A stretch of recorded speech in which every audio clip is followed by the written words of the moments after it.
Uprichart. I'm Executive Artistic Director of Dance Cork Firkin Crane, which is in Cork, Ireland. So my first question is, what kind of support do dance artists in Ireland need, and how are they supported? Like dance artists everywhere, they need space, time, and money.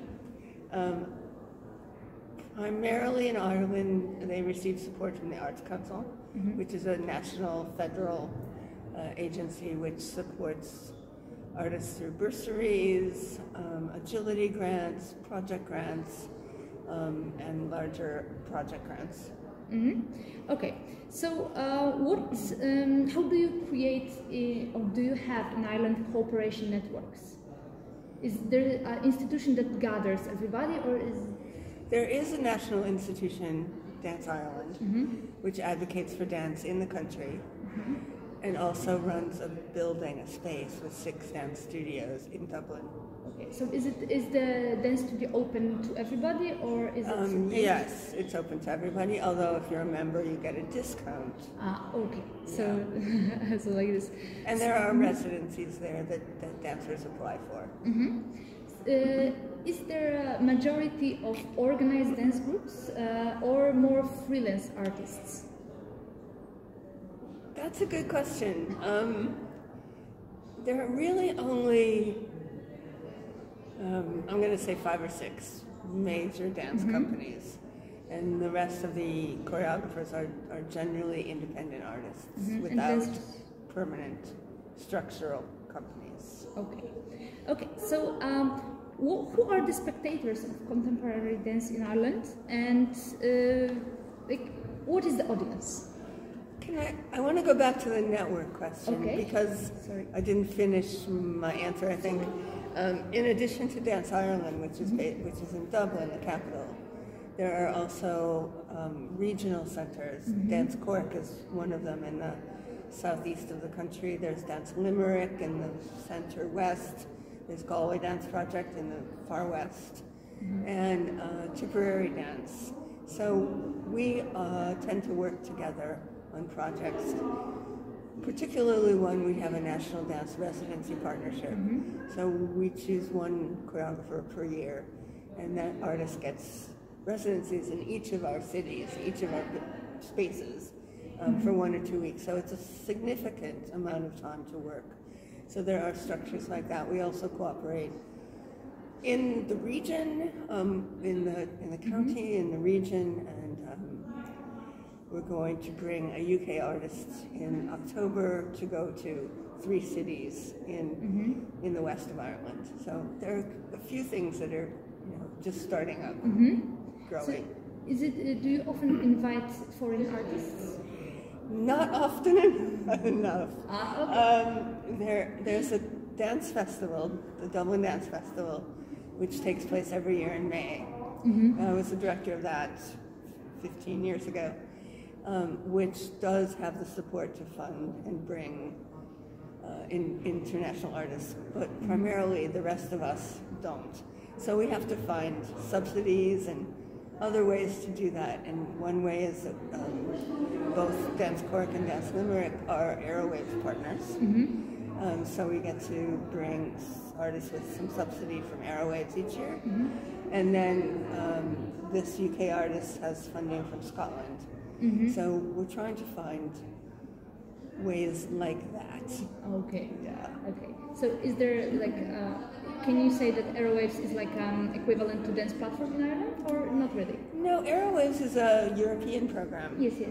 It's based in Ireland now, but it was founded in London by John Ashford about 25 plus years ago. And it's a group of 40-some countries. Roberto Casarato, who's here, is a co-director. So you can learn way more about Airwaves. Yes, I'm just from asking Roberto. about the way of like the dance platform in Ireland. Do you have something? We don't have a dance platform. It's very interesting. I think the whole, a lot of the notions about dance platforms started with the Banulé competition, when it was a competition in the 90s. And so there was funding from France for all the countries who participated in Manually to have platforms. And Ireland was never part of that. So I don't know, I was in New York then, and I had a platform in New York. But yeah, interesting. So may I circle back to the audience part? Yes. So who is the audience for contemporary dance? I think, like probably in many countries, the audience in Ireland for dance is an artistic audience. They're visual artists, they may be actors, musicians, you know, and then people who are just interested in culture and the arts, but I think a lot of them have practiced one form or another of artistic practice in their lives. So do you do something, and what do you do to gain audience that is not artists? That's always the hardest part, you know. None of us have a lot of money to spend on marketing and advertising, so we can't really go like big and broad. We have to be very targeted and careful and use our money. So, you know, we're obviously doing all the social media that we can these days. My kind of leaning and tendency is to make it a friendly and accessible place to come. So we often have, you know, free events, we have receptions after performances, we give out wine and cheese, and, you know, we try to make it friendly and just a nice place to come for an evening. So it's not just, you know, it's more than just the dance. And you get to meet people, I try to introduce people, that's important too. So you try to keep it non-hermetic. Absolutely, and non-mysterious. Mysterious. Yeah. Okay, so from the other side, if I can ask, what do you find so far interesting in what you saw here, in Polish dance, in people you meet in Poland? Well, I've been coming to Poland since 2006. Right. Yeah, I've been lucky. Now, not every year, but I've been here 3 or 4 times since then. Yes. Maybe 4 or 5. And I'm always interested in the physicality of Polish dance. I find it's very, not just athletic, but actually really about embodiment.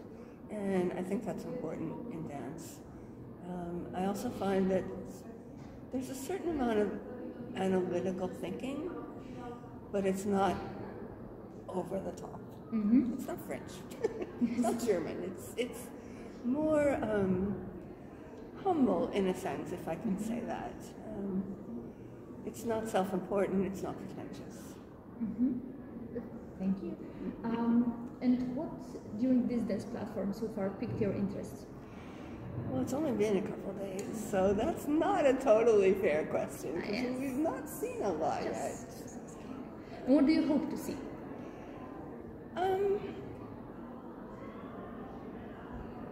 In the past, when I went to Bicham for the last, in 2017, there were a couple of works that were completely unusual and, you know, really new ideas and really fresh approaches. There was particularly a very odd one with diggers in a big, I don't know if you remember that, but that was really, you know, I've never forgotten that. And I'm just curious to see what people are doing nowadays again